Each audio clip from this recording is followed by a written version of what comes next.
Child, this episode need to be called That's My Story and I'm freaking sticking to it.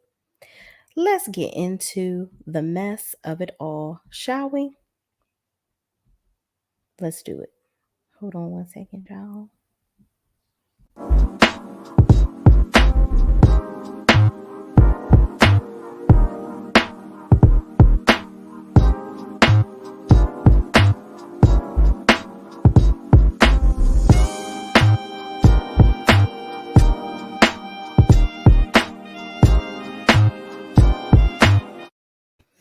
All right, y'all. So this episode, the reunion part two, Love and Marriage Huntsville, starts out with Martell continuing in with that Carlos asking him a question about whether he would have married Ariane first if he had met her before he met Mel. So he takes this long pause. Marceau chimes in saying, "No, absolutely not." And Mel is like, "No, let him answer the question for himself." And Martell says, "I'm not going to answer that." So I'm like, of course you're not going to answer that because you're a fucking coward and you're just doing whatever it takes to try to piss Mel off.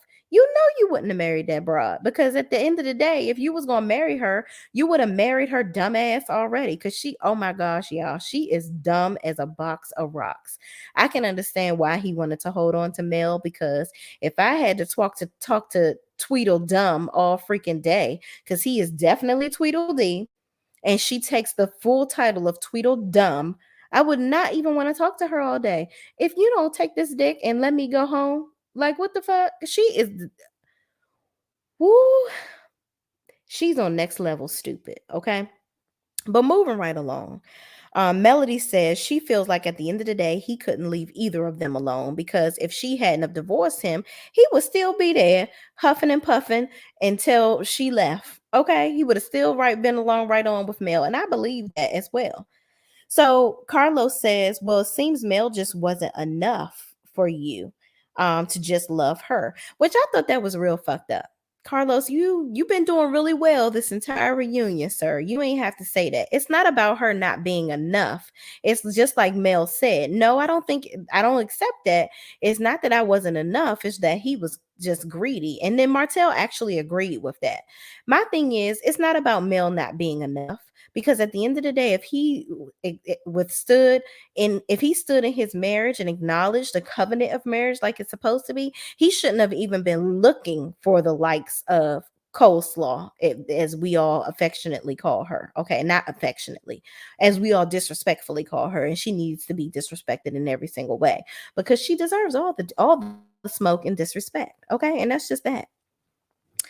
So, he told her he was the whole package, and she told Carlos that no, Mel said that Martell told her that she was the whole package. It was just his greed that made him continue to cheat. And Martell again agrees with what she was saying and says it was true. So Mel also brings up a good point. She says, "Well, if the side chick was such a whole restaurant and all, as you say, then why is he still hungry? Why is he out here still starving? Because he's out here with other random broads all in these Huntsville streets." And Martell over there smirking and smoldering in his blue leisure Django suit, child, and acting like he don't have nothing to say. This is the first time I seen this man speechless in the longest in this whole entire season. You have nothing to say. Okay.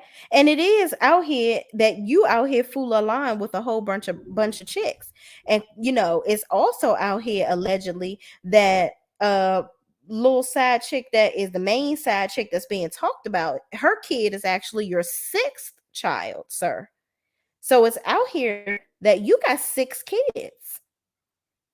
You and your little penis has just been poking and prodding around Huntsville, and it's just very lame and stupid. Okay, you need to get your mind right and get your penis together, and get your brain and your penis to act accordingly, because they both real stupid right about now. So anyway, Marceau admits to being around the side chick with Martell, and he says that Martell is actually a different person around said side chick or whatever.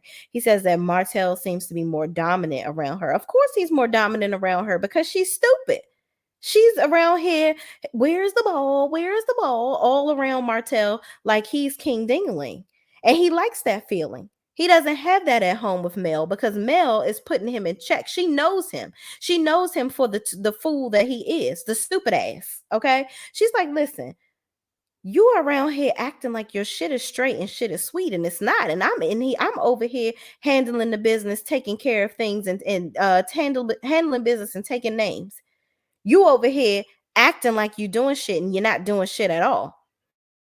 So he's the great pretender with the side chick. So she out here thinking that he is this big to do, and he really isn't. She really feeling good after getting that BMW, and she felt like she really had some shit going on with him. But now that they're divorced and she sees the money ain't rolling in like it used to be because he ain't getting a stipend from Mel anymore from all her hard work, now she sees him for his worth, which is nothing. So anyway, they talk about Martell begins to speak. So Marceau says that Martell was more aggressive, and Martell begins to speak about um Marceau, which I feel like Martell was about to dime Marceau out because he didn't like that Marceau said that he was more aggressive. For some reason, I guess he didn't agree with that. So I think he was about to snitch on Marceau. So that's really fucked up because he was over here protecting you, saying, no, no, no. He doesn't think that the side chick is better than Mel. He wouldn't have married her. Like he over here had your back this whole entire episode. And I feel like if Mel hadn't have chimed in, because at this moment, Mel chimes in and says, "Man, that's messed up." He over here, saying his friends are over here going out here hanging out with the side chick. That's real messed up. Y'all in public with this man while he out here cheating, and y'all supposed to be my friends. So she cuts in when Martell was about to try to dime Marceau out, which that's Martell is not the type of friend I would want to be around. Because if you're doing some dirty shit around him, he gonna hold that shit in his tight ass back pocket until it's good. What's good for the goose is good for the gander, and he gonna snitch on your ass and put you out on Front Street. I would never, ever, ever trust him, and I would never be around him if I'm doing something dirty. And y'all better take notes in this whole episode. The Scott brothers, Baldy 1, 2, and 3. Y'all better make sure that y'all pay attention to who y'all so-called friend is because he about ready to dime y'all out. So then Kimmy says that Carlos asks Kimmy, what does she think, I guess, or whatever. So Kimmy says that she thinks it's wrong that they all were there with Martell and the side chick. She feels like if you see somebody cheating, if you're around your friend and your friend is cheating, that you should leave. You shouldn't really stay in the area or be around the whole situation because then it looks like you agree with what they're doing. And here's my thing, Kimmy. You gotta understand these are men. And not to say that it's right or wrong or whatever because they're men. Men don't think like that. And mind you, they probably had some bitches there. Why are you just so dumb and delusional? Like, if I was one of their wives and Marceau admitting that he saw the side chick, do you think this broad actually came around them by herself? Birds of a fucking feather flock all around together. Please believe that. Okay. She did not come to Atlanta by herself. She brought several of her bird ass friends that flew south for that trip to hop on all your dudes' dicks. Okay. Please believe that. She wasn't the only head doctor in the group that night. All right. And that's alleged and probably true. Anyway, moving right along. So Maurice disagrees. He says that he wouldn't leave the situation. He would stay around because he feels like if you leave, you're not allowing yourself to be a positive influence. Well, Maurice, what type of influence were you having on this man? Because he's cheating for 5 years. You didn't have no type of influence. At this point, you're just hanging out. You're condoning the behavior at this point. So you're not telling him anything or you're not pushing him against doing what he's doing. Clearly Martell is going to do what Martell wants to do. And the side chick posts pictures of y'all being in ATL talking about Maurice messing with some linebacker looking chick. And the side chick was like, she asked Martell, well, what does Kimmy look like? Because he fucking around with this linebacker looking broad. Why would he be messing with her if Kimmy is attractive? Which that's a whole nother story, but she done these pictures have been floating around in the last couple of hours on social media. So I'm sure y'all gonna see them at some point. I didn't add them because listen, I don't want to give that girl any more clout than she should have. And I really didn't like how they brought her up so much in this episode because she doesn't need any airtime. Now, mind you, they didn't say her name, but she doesn't need any airtime. And I agree with Mel when she said that when she was going back to her dressing room. This girl don't need no airtime. She is a bird that needs to go ahead and fly away. Really. I'm just over. I'm tired of hearing about her. So then they break for lunch. Mel goes to her dressing room and she expresses her disgust with how Martell is acting on stage and how he's always lying. And her mom talks about, her filing for full custody of the kids so that she can move on with her life and move where she wants to go, because Mel is obviously upset that she still has to live in Huntsville. She's like, the only reason I'm in Huntsville is because the kids have to be close for him to be able to get the kids and for him to have a relationship with his kids. But everybody knows I hate Huntsville. So her mom is just like, well, you gotta, and Mel is like, I can't just take the kids away from him because I will have to prove him to be unfit. And that's just not going to happen. So basically, I think Mel was saying it's not that he's not a bad father. So I can't take his children away from him. As much as I would love to move on with my life, I can't do it that way. And I feel my heart goes out to her because to have to sit here and endure all of this shit where it comes to this raggedy ass nigga, like I just it really it saddens me. So Kimmy and Maurice are in their dressing room and they have a disagreement because, he still has his stance that he would stay and Kim around if the chick was around. He not going to leave an event because somebody's cheating. And Kimmy says, well, I don't agree with that. So he's like, well, we're in an impasse.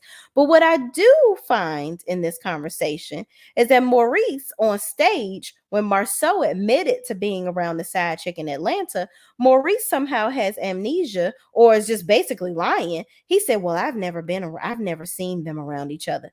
But in the dressing room, you admit that you was around the chick. You was like, yeah, I've seen their interactions and this, that, and the third. So you were fucking lying. That's what you were doing. But you telling your wife the truth in the dressing room.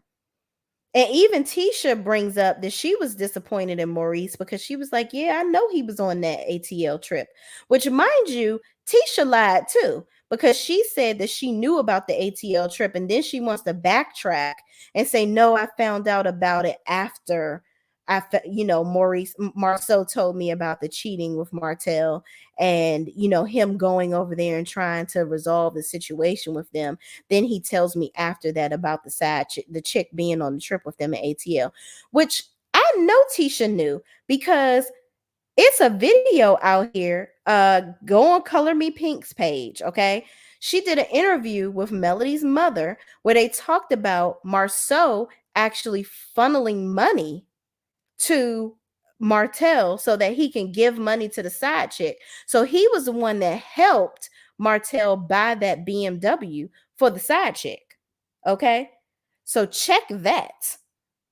Miss Van told it all in that video. Okay, so y'all need to go to Color Me Pink's page and watch that interview with Van, Miss Vanessa, and Color Me Pink. She talked about it. When Mel found out about it, she found out she was pissed at Marceau because Marceau was helping Martell to give money to the side chick. So in that regard, I feel like Tisha knew because how else that means you don't even know anything about the money that's leaving out of your house. So you knew that he was giving the chick money in regards to Martell. So y'all just all a bunch of lying friends. And I just don't appreciate that because y'all sitting up here holding this man's hand and helping him to be treacherous.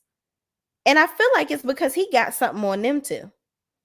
So moving right along, Destiny comes out after the break, okay? Looking like the queen of the ant farm. Okay. I don't know. Listen, it was a look. Okay. The dress was all right.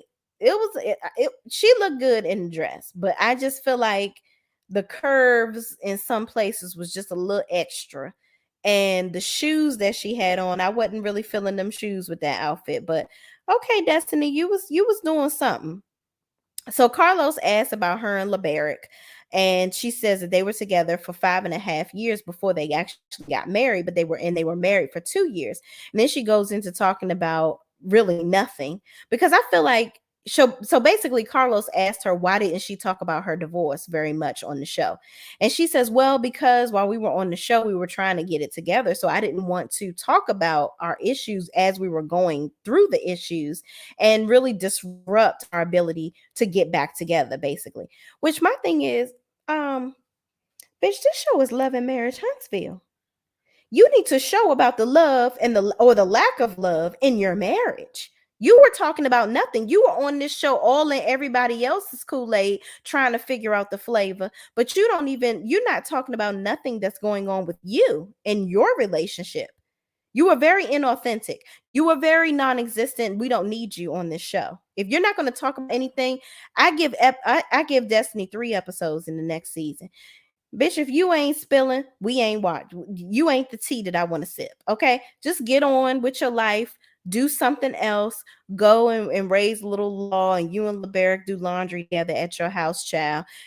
After divorce and all this, that, and the third, because you're giving a bunch of nothing. Okay, Queen of the Ant Farm, you're giving nothing. All right, I like you, Destiny, but I don't like you for this show. And so Martell, they go into asking Martell about him saying that Mel and Destiny have a big mouth and that's why they're divorced. Well, Martell, you talk too damn much too, and that's why nobody's going to marry you, because nobody has time for you and your lies. You lie too much. So nobody wants to marry you, because also your clothes are too tight. Nobody can fit into your life because everything around you is tight. Tight wad, little brain, nothing going on. Nothing's going on with you. So whatever. You don't want to be around a strong woman. That's why you around Dodo Bird that you've been cheating with for 5 years and still ain't married her. Check that. So moving right along, Carlos asked Destiny, what has LeBaric said to you about the reason why y'all are divorcing? And then Destiny goes into talking about how 3 weeks after she gave birth, he's serving her up with some divorce papers. I'm like, well, damn, her womb ain't even healed up yet, and you divorcing her? I guess he was like, listen, I'm gonna help manage your emotions while you pregnant until my baby come out. Now that he's here on earth, I'm gonna take care of my responsibilities of him, and I'm gonna release myself of my responsibility of you. And that's that on that. He was just like, listen, I can't fool with you no more. Then they talk about the whole last name thing, how they feel like he was upset that she didn't take his last name. But I feel like she must have taken such a hard stance with everything with him. Like Destiny really goes hard on the smallest stuff. Like, I don't know if I could be married to her either. It's not just about being a strong-minded woman and being strong. I just think that she wants to argue over every little thing.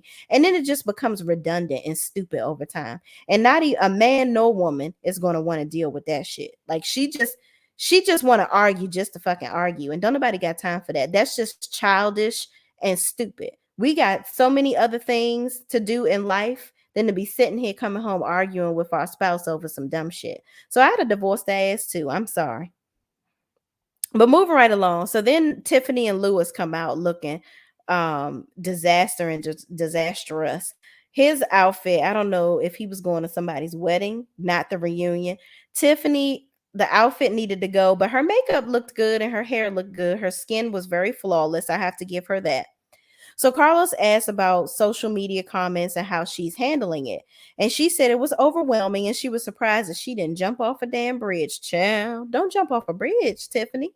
Okay, you just need to build a bridge and get over it, because the thing is, you came on the show, like everybody said, talking about everybody else's business and not giving too much light to your own shit. And I agree with that. Like, everybody was like, she want to talk about being transparent this and transparent that, but you're not talking about yourself. You just so busy in everybody else's business. And I feel like, and she says she did watch the show. So I feel like you were watching the show Mother of the bride, child. I got to show this comment. Yes, mother of the bride. She was definitely looking like the mother of the bride. She looked a hot ass mess.